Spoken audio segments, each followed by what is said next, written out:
Hi, this is Scott Garibay, and today I'm going to be talking about the battle now between the Orville and Star Trek Discovery. And so this is just one of the most fascinating situations. I've never seen a situation like this on television, not ever. This is truly unprecedented. So the Orville itself is unprecedented. The Orville, I called this on like episode 2, right? I was like, the Orville is not a parody, right?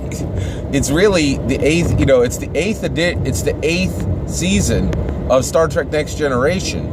It's a complete Star Trek Next Generation relaunch with the serial number filed off, right? So what Seth MacFarlane has done is completely legal, and I actually think it's ethical. He has not stolen any names. He has not stolen equipment titles. What he took the types, right, of optimistic starfaring science fiction, and he's created a new show, which really, if you just squint, you're looking at TNG, right? You're looking at Star Trek Next Generation. This thing is coming out, the Orville is coming out at the same time as a brand new season of Star Trek Discovery. I think the last Star Trek television show was Enterprise, and that's been off the air for at least 5 years, right? So CBS is having a very, very, very hard time right now because they are launching a new Star Trek show, that is a huge gathering that's a pitfall, man. That is like a serious, serious pitfall because Star Trek is beloved, and so when you're trying to create something new, people get upset when you change it. But if you don't change it, people go, oh, that's a rehash. So, it's incredibly difficult doing what Star Trek Discovery is doing, right? So right now, you have this race, and these two have both started the season at virtually the same time. They were only spread a week apart, and the Orville came first, right? So it really is amazing. So we have some numbers, and we have some information now, right? Which show? The Star Trek Star Trek Discovery or Orville. By the way, I'm going to start saying Discovery or Orville. So when I say Discovery, I mean Star Trek Discovery. When I say Orville, I mean Orville, the Orville. Okay, I'm tempted to say Star Trek Orville. That's not the case. All right, so you have this back and forth between Discovery and Orville, right? Well, the first question is, which one got more ratings? Which one did more people watch? So we have those numbers back, and the answer is a big old, the company's stake, right? So I absolutely hate when companies do this, right? So the ratings company that did the ratings for the Orville and the Star Trek Discovery, they say it's a tie, that they both got 10.6 million viewers, right? Which that's a lot of viewers to me. That's a huge amount of viewers, right? But one of those numbers was higher, and that company knows what was higher, right? And rather than just give us, here's the winner, they want to play it safe and say it was a tie, right? Well, I'll tell you right now, I think personally the Orville beat Discovery. And I think there was pressure, not exerted on that rating company, but I think that rating company was like, oh man, we can't really say that the Orville beat, Discovery, right? Or because I really believe if Discovery had beaten Orville, they would have just said it. They would be like, it beat it, right? But that's ridiculous. Just give us the real number, 10,633,438 and 10,678,000 and 341, whatever it is, right? Give us the real number. There is a real winner. You're just not saying it, right? So that's a big old problem, right? But in my opinion, Star Trek Discovery could not beat the Orville out of the gate. They had the same viewership, right, by the numbers that have been reported by the company that has the most authority and has done the most work. They have tied. In my opinion, if a brand masquerade ties your own product, you've lost already, right? Now get this. The ratings, the aggregated ratings were 3.6 rating for Orville and 2.1 rating for Star Trek Discovery. The critical ratings were actually not viewership. The ratings were lower. The viewers who watched it like Discovery less than the viewers who watch the Orville. That is just like, what? Like, that is crazy. I'm telling you, if you are not watching Orville, right, you should start watching Orville. Now, let's talk about the elephant in the room.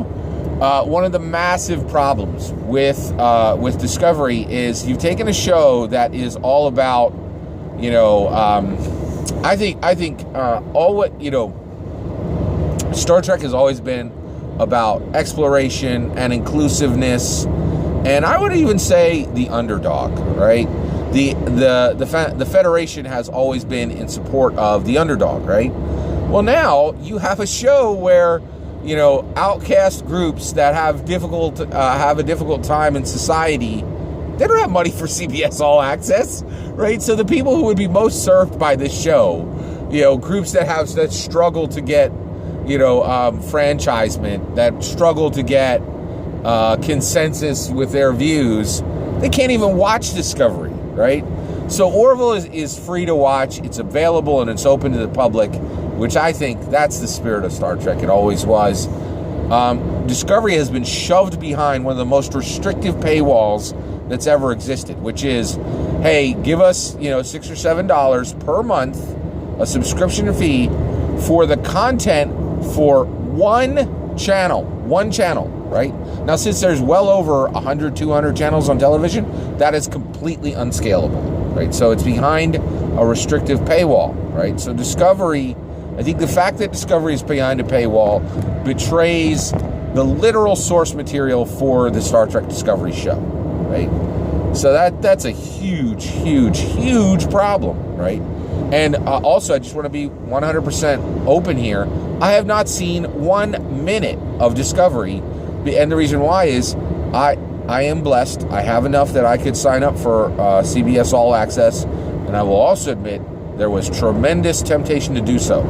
And at this point, especially now that it's out, and I've heard a lot, I've listened to many, many, many reviews of every single episode of Star Trek Discovery, right? So I'm 100%, and these are spoiler reviews, so I'm 100% aware of everything that's happened within Star Trek Discovery. And now that I'm hearing what's happening, I really want to be able to see it, right? But I absolutely refuse to buy Star Trek Discovery, and the reason why is everyone who is buying Star Trek Discovery is saying, hey, all you networks out there, let's break television forever, right? Because I think that's what this is. If people start signing up for single channel services, that is insane. Like that breaks TV. That makes it inaccessible for everyone. It's not scalable. It is absolutely a non-scalable solution, in my opinion. Okay, all right. So, and this is one of the reasons why I'm talking about this. Like, this is a historical event. This has never, ever, ever, ever happened in the history of television. There's never been the return of a beloved television series to television that had to compete with a brand masquerade for a portion of their own series that came out well over like 15 years ago. Like, this is completely unprecedented. So so this is so if you're not watching this, you should watch. So one, you should watch the Orville, right? And by the way, I just want to be 100% clear. I think the winner is already declared. Orville has just trounced Discovery. People can't watch Discovery. And then in addition to that, Discovery had exactly the same viewership as the Orville, and its critical ratings were lower than the Orville. And then the other issue is it's just flat out, it's not, the Discovery is just very inaccessible, right? So I think overall between the two of them, there is an absolute daggers out battle going in for the hearts and minds of Star Trek fans as you go all the way through here. And I think Orville has won that battle. It has absolutely won that battle. And also, I've been listening to what is coming out on Star Trek Discovery, and I'm not going to say it's bad because I can't say it's bad. I haven't seen it, right? But one of the things that's very clear is Star Trek Discovery is kind of throwing in the face of Star Trek fans, oh, well, you like this and you like this, well, we're going to change it and we're going to make it different. And we're not going to deliver you all the things that you thought were included in Star Trek before. And that's like really tough when you have somebody else serving up exactly what is there. So I'm going to talk about tabletop role-playing games for just a second here. This has happened in tabletop role-playing games before. I think Star Trek Discovery is Dungeons & Dragons 4th edition, and the Orville is Pathfinder. At the launch of 4th edition and Pathfinder, like this has happened before in the tabletop role-playing game space, right? Which is really, really interesting, right? So, and just so you're aware, everybody, they had to tear 4th edition down to the ground and replace it with Dungeons & Dragons 5th edition. So that doesn't bode well for CBS, right? So now I will say, okay, so one thing I think it should happen right away, okay, is I think to fix this, what I would do is if I were CBS, I would take Star Trek Discovery and I would say, okay, we're putting it on CBS, and then allow it to flow through the Hulu or what other channels, maybe even put it on YouTube, but make this thing accessible, because right now they're really, really, really, really losing, in my opinion. Like, they're losing this battle.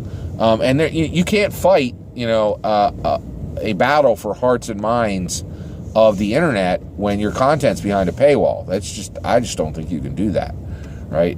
So I think CBS's next move is to back off of the CBS All Access model and let people see the show, because then at least I could jump in and talk about Discovery, and that might be better. I don't know, but that is definitely what I would do, just so that at least they're fighting on equal footing then, like, because most people can see it right now. And I actually think in the long run that would be more successful from the perspective of, that's tough to say. I don't know. I'm not sure they'd make more money that way. I have to admit. From a business perspective, I fully understand the CBS All Access, but I really think that is a incredibly challenging, if not terrible idea from the perspective of the source material. The source material just really seems like it wants to be open and free, okay? All right, so the next topic on this whole issue of the battle between Orville and Discovery is, who are the real Star Trek fans, right? So here's the different Star Trek fans that are out there right now, okay? Star Trek fans like me, watching the Orville, not watching Discovery, okay? Star Trek fans like Christiana Ellis. Christiana Ellis is out there, and she's spoken publicly about the Orville and Discovery. By the way, if you're not watching Christiana Ellis, she's an extremely talented science fiction author. She also has a really vibrant, fantastic YouTube channel, and she also runs live Dungeons and Dragons games on YouTube. Her content is fantastic, and I think she's one of the better commentators on Orville Discovery right now. I think she's a true Star Trek fan, right? She's watching both. Okay, so is she the true? What is the truest form of a Star Trek fan right now? Okay, me, Orville only, Christiana Ellis, Orville and Discovery, or viewer X, right? And I haven't run across anybody who's doing this, but I know that they exist. People going, what should have happened is CBS should have done a true restoration of Star Trek, giving us the old model and making it open to everyone. And I don't like the way they're doing this Discovery, so I'm not watching it. And the Orville is a brand masquerade of my most beloved show, and I'm not watching it either. So is viewer X, who's not watching either one? Is that the truest form of a Star Trek fan? Right? Now, I think that's a very legitimate question. I think people should start discussing that, right? Here's my answer to that question. I am the truest form of a Star Trek fan, right? I think a Star Trek fan, if a true Star Trek fan watches the Orville, you're going to fall in love with it. It's just because it's Star Trek Next Generation Season 8, period. What Star Trek fan ever would not want, Star Trek Next Generation Season 8? And that's exactly what it is, right? With a few quippy jokes in it. And then also, I think a true Star Trek fan realizes that taking Star Trek, which is a precious Americana resource, and it betrays Gene Roddenberry to put that behind a paywall as restrictive as CBS All Access. And you know what? Maybe there's a compromise. Maybe everybody gets every episode even a month later, or a week later. It's hard. To tell the truth, I'm just speculating here. I don't actually have an answer I don't know what CBS can do to fix this, because I think it was just a cataclysmic mistake to put this behind the CBS All Access paywall. It's just a very, very bad idea. Now, so that's a big question, of what is the truest form of a Star Trek fan. The other thing I think is really interesting is just overall the idea of exploration, right? So there's just so much irony in this situation right now, right? So Star Trek is about exploration, right? Well, right now you are seeing exploration in the genre of television, in television, right? What the Orville is doing has never been done before, and may be an entirely new genre. A genre where a show is spun up to push forward a show that's exactly like it that was made previously, right? And with the serial numbers filed off. And the parody is just used to make it legal. It's just used to make it legal, right? Really, that's fascinating. That is absolutely fascinating. So you are seeing an exploration into an uncharted area of television with Seth MacFarlane at the lead, right? That is crazy. Like, that's just really wild. You also now see an exploration by CBS. I continue to grow in sympathy for CBS. I really feel like people have to be at those offices just pulling their hair out, right? Like, it's got to be so frustrating for them, right? So you see CBS doing an exploration in television from a purely commercial perspective. They're like, Netflix is eating our lunch, YouTube is eating our lunch. We need to get some of this pie, man. Let's do our own streaming service. Well, what's one of our biggest properties? Everybody wants to see Star Trek, and they're right about that. I really want to see Star Trek Discovery at this point, but I do not want to break television forever, and I really think that's what CBS is asking people to do when they ask them to sign up for CBS All Access. It is a 100% unscalable model, and I just really feel like, and I want to be clear, they have every right to do what they're doing, and we as viewers have every right to choose what our response to CBS All Access is. My response is to not buy it. So yeah, so that's there. And so, CBS is doing an exploration as well, and I think they're finding, oh my gosh, this is a barren wasteland, right? So, very, very interesting. Now, I could be wrong. They could be just cashing their checks, and getting ready for a lot of money. That very well may be happening. So, if you are not watching the Orville, watch the Orville. If you, let's say you're blessed and you are someone, you live in a place where, maybe you live in a place where you have roommates, right? And one of your roommates has already paid for CBS Access, and you could just watch it, right? But boy, you'd be fortunate, right? If you have a way to legally watch Star Trek Discovery for free, I envy you, right? And I would definitely be watching it and then also start to watch this story at the meta level. The story at the meta level is crazy. I've never seen anything like this.